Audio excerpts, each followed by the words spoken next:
Abroad news network. आज हमारे साथ जुड़ रहे हैं दीपाली जी, जो सोल साउथ कोरिया में अपनी लाइफस्टाइल, ट्रैवल और डेली ब्लॉग्स के थ्रू लोगों को एक नई दुनिया से रूबरू करवाते हैं। आप इन्हें इंस्टाग्राम पर @IamDipali के नाम से जानते होंगे। वो अपने कंटेंट में ट्रैवल, लाइफस्टाइल और इंडिया कोरिया का एक यूनिक कल्चरल ब्रांड दिखाती है। उनका कंटेंट उन हजारों लोगों के लिए काफी इंटरेस्टिंग और रिलेटेबल है जो कोरिया की कल्चर, लाइफस्टाइल और अपॉर्चुनिटीज के बारे में जानना चाहते हैं। तो चलिए शुरू करते हैं आज की एक खास बातचीत और जानते हैं दीपाली जी की कोरिया में जर्नी कैसी रही। नमस्कार दीपाली जी, सबसे पहले तो आपका बहुत बहुत स्वागत है अब्रॉड न्यूज नेटवर्क में। तो सबसे पहले हम अपने व्यूअर्स को बताना चाहेंगे कि हमारे साथ दीपाली जी जुड़ रही है और ये साउथ कोरिया में रह रहे हैं। तो दीपाली जी, क्या आप हमें बता सकते हैं कि आप साउथ कोरिया में कितने सालों से रह रहे हैं और आपका वहाँ रहने का एक्सपीरियंस कैसा है? दीपाली जी, हम आपसे ये भी जानना चाहेंगे कि आप साउथ कोरिया स्टडी वीजा पे गए थे या फिर वर्क वीजा पे?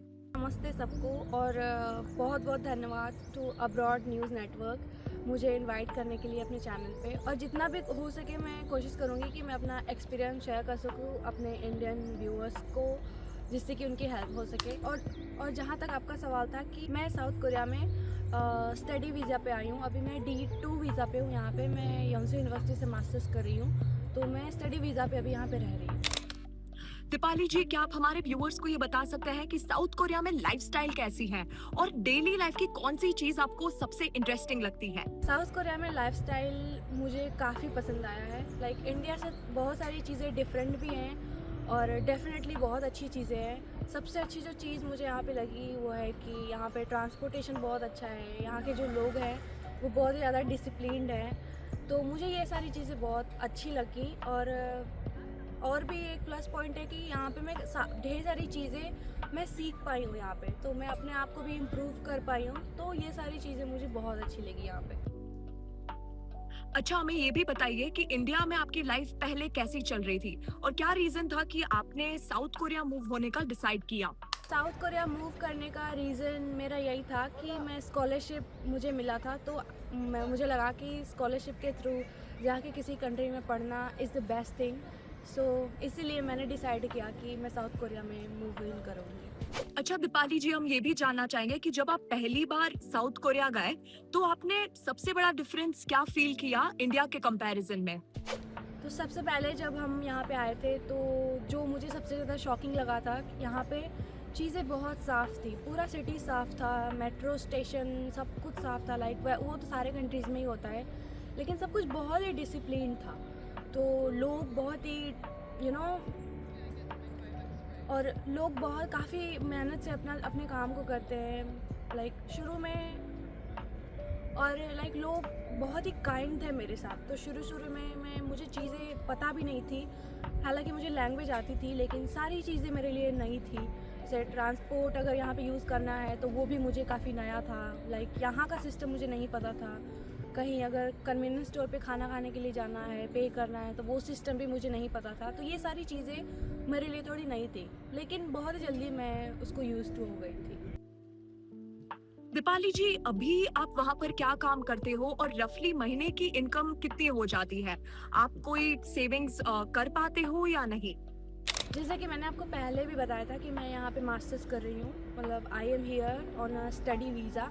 तो मैं अभी काम नहीं कर रही हूँ हाल फिलहाल, लेकिन जब मेरा मास्टर्स ख़त्म हो जाएगा तो डेफिनेटली मैं वर्क वीज़ा पे ही होंगी यहाँ पे। दीपाली जी, क्या आप हमारे व्यूअर्स को बता सकते हैं कि साउथ कोरिया में रफली मंथली खर्चा कितना आता है और इनकम के साथ एक्सपेंसेस इजीली मैनेज हो जाते हैं या उसमें भी थोड़ी डिफिकल्टीज या चैलेंजेस का सामना करना पड़ता है? ये बात कि मैं यहाँ पे कितना स्पेंड करती हूँ मंथली, मैं वो कोरियन वॉन में आपको बताऊँगी। लाइक मैं यहाँ पे स्कॉलरशिप के थ्रू हूँ, तो जो मंथली स्टाइपेंड मुझे मिलता है वो है 1,310,000 कोरियन वॉन, जो कि मुझे पूरा ये इतना अमाउंट मुझे मंथली मिलता है स्टाइपेंड के थ्रू। तो मैं डॉर्मेट्री में रहती हूँ, तो डॉर्मेट्री का फ़ी भी मुझे देना पड़ता है, जो कि 436,000 कोरियन वॉन है, जो कि मुझे हर महीने देना होता है क्योंकि मैं डॉर्मेट्री में रहती हूँ।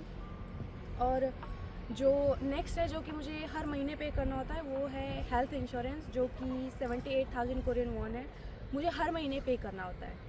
मतलब कोई भी फॉरेनर अगर या फिर कोरिया में रह रहा है उसको हेल्थ इंश्योरेंस पे करना होता है, ये फिक्स है। और फूड का जो मैं आसपास जितना यूज़ कर लेती हूँ वो है 500,000 कोरियन वॉन, जो कि हर महीने मैं यूज़ करती हूँ। मैं डॉर्मेट्री में ही खाती हूँ, इस वजह से मैं खाना बनाती नहीं हूँ, क्योंकि खाना बनाने में थोड़ा बहुत मुश्किल होता है, तो मैं बाहर ही खरीद के खाती हूँ। इस वजह से खाने पे मेरा थोड़ा ज़्यादा खर्चा होता है। और फिर इसके बाद आप कहीं जाते हो, फ्रेंड से मिलते हो, आपको शॉपिंग करनी है, तो वो आपको उस स्टाइपेंड में से ही आपको खर्चा करना होता है। तो आप पे डिपेंड करता है कि अगर आप ज़्यादा खर्चा करते हो तो ये मंथली स्टाइपेंड आपको कम होगी, और अगर आप थोड़ा कम खर्चा करते हो तो इतना आपके लिए इनफ होगा।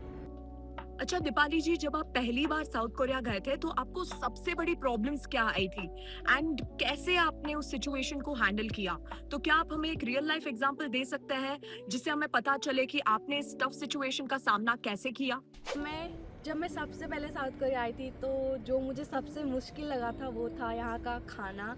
क्योंकि आपको पता है कि इंडिया का खाना और कोरिया का खाना बहुत अलग है, टेस्ट में भी अलग है और इंग्रेडिएंट्स में भी अलग है, सब कुछ अलग है। तो मैंने बहुत ही स्ट्रगल किया वहाँ पे। लाइक जब शुरू शुरू में आई थी, टेस्ट कोई भी ऐसा कोरियन खाना नहीं था जो कि इंडियन खाने से सिमिलर हो। तो मुझे इंडियन रेस्टोरेंट्स में जाना पड़ता था खाने के लिए। तो यहाँ पे इंडियन रेस्टोरेंट्स पे अगर आप इंडियन खाना खाओगे तो काफ़ी थोड़े एक्सपेंसिव होते हैं इंडिया के अकॉर्डिंग। तो वो मेरा काफ़ी स्ट्रगलिंग टाइम था। और इन्वायरमेंट भी यहाँ का बहुत ही अलग था। लाइक ठंडी में, यहाँ पे बहुत ठंडी होती है, तो इंडिया में इतनी ठंड नहीं पड़ती है, तो I was not use to the cold here. शुरू शुरू में काफ़ी दिक्कत हुई थी, लेकिन धीरे धीरे सब यूज टू हो गया। और एक अच्छी चीज़ ये थी कि मैं यहाँ पे लैंग्वेज जानती थी यहाँ की, तो मुझे रहने में मतलब यहाँ पे अडाप्ट होने में उतना ज़्यादा मुश्किल नहीं हुई थी, क्योंकि मुझे भाषा आती थी, तो मैं लोगों से कम्युनिकेट भी कर लेती थी। तो ये एक अच्छी चीज़ थी। और ओवरऑल मैं बहुत ही जल्दी अडाप्ट हो गई थी यहाँ पे। दीपाली जी, एक बेटर लाइफ के लिए आपको क्या-क्या सैक्रिफाइस करना पड़ा? फैमिली कंफर्ट या और कुछ? फॉर योर क्वेश्चन कि बेटर लाइफ के लिए मुझे यहाँ पे क्या क्या सेक्रीफाइस करना पड़ा, तो आई विल से कि सेक्रीफाइस तो मुझे एज अ रियल नहीं करना पड़ा। लेकिन हाँ, मैं फैमिली से दूर थी, अपने कंट्री से दूर हूँ, अपने जो मेरा कल्चर है उससे थोड़ी दूरी पे हूँ। खाना मेरा मैं नहीं खा पाती हूँ जो हम रोज़ खाया करते थे इंडिया में।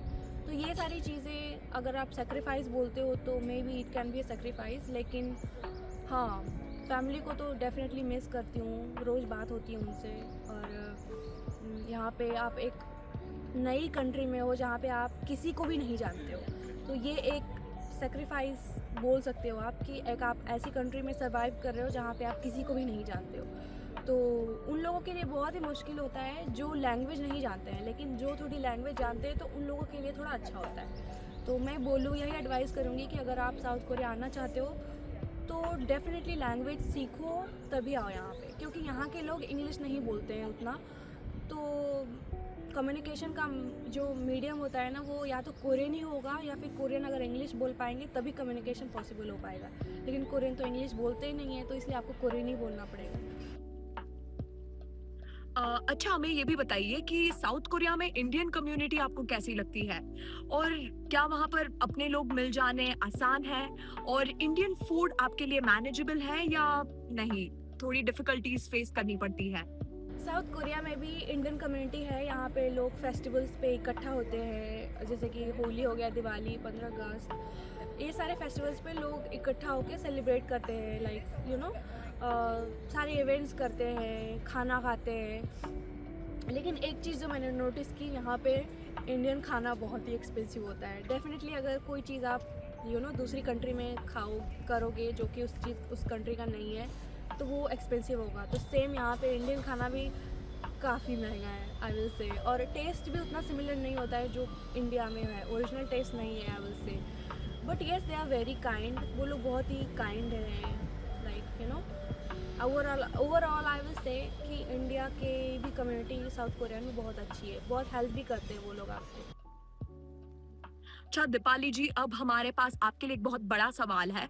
जो लोग कनाडा, ऑस्ट्रेलिया और यूएस जैसी बड़ी कंट्रीज में जाना चाहते हैं, पर पैसों की कटौती की वजह से वहां पर जा नहीं पाते, क्या उनके लिए साउथ कोरिया एक ड्रीम डेस्टिनेशन बन सकता है या नहीं?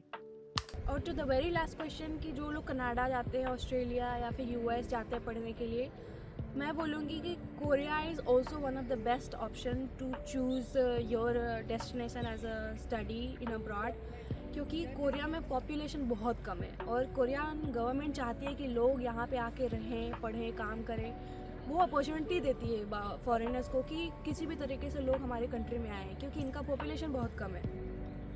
और एडिशनली यहाँ की जो गवर्नमेंट है वो आपको स्कॉलरशिप प्रोवाइड कराती है फ्री में, तो आपको स्कॉलरशिप लेके आप यहाँ पे पढ़ सकते हो। उसके बाद अपना जॉब का भी आप अपना प्लानिंग कर सकते हो, ठीक है। और यहाँ की जो गवर्नमेंट है ना, ढेर सारी आपको जो होता है ढेर सारी फैसिलिटीज़ प्रोवाइड करा। जैसे कि अगर आप यहाँ पे शादी करोगे तो शादी करने के बाद अगर आप 2-3 बच्चे पैदा करते हो तो भी आपको ढेर सारे पैसे मिलते हैं महीने महीने के बच्चे को देख रेख के लिए। ये सारी फैसिलिटीज़ यहाँ की गवर्नमेंट प्रोवाइड करती है, क्योंकि यहाँ की पॉपुलेशन कम है। और फैसिलिटीज़ भी साउथ कोरिया में बहुत अच्छी है, आप ढेर सारी चीज़ें सीखते हो, अपना इम्प्रूवमेंट करते हो। तो आई विल से कि साउथ कोरिया में आना इज़ द बेस्ट ऑप्शन अगर आप, क्योंकि आजकल लोग के पॉप के लिए भी कोरिया आना चाहते हैं। ट्रैवल डेस्टिनेशन लोग इतना कोरिया को चूज़ करते हैं कि यहाँ पे टूरिज़्म बहुत ही ज़्यादा अच्छा है, लाइक बहुत ही ज़्यादा स्ट्रॉन्ग है, सब कोरिया आना चाहते हैं। तो डेफिनेटली आई विल से कि if you get a chance you should come to Korea. And there is a scholarship that, जो कि मैंने आपको अभी बताया, जीके स्कॉलरशिप, आप उसको भी आने के लिए यहाँ पे कंसिडर कर सकते हो, ठीक है। बहुत बहुत धन्यवाद मुझे सुनने के लिए, थैंक यू। दीपाली जी, आपका बहुत बहुत धन्यवाद हमारे साथ जुड़े रहने के लिए। आई एम श्योर हमारी इस कॉन्वर्जेशन से काफ़ी लोगों को काफ़ी नए सारे इंसाइट्स मिले होंगे। तो अगर आपको हमारी ये वीडियो पसंद आई तो हमारे इस पेज को फॉलो करें और वीडियो को लाइक और शेयर करें। धन्यवाद।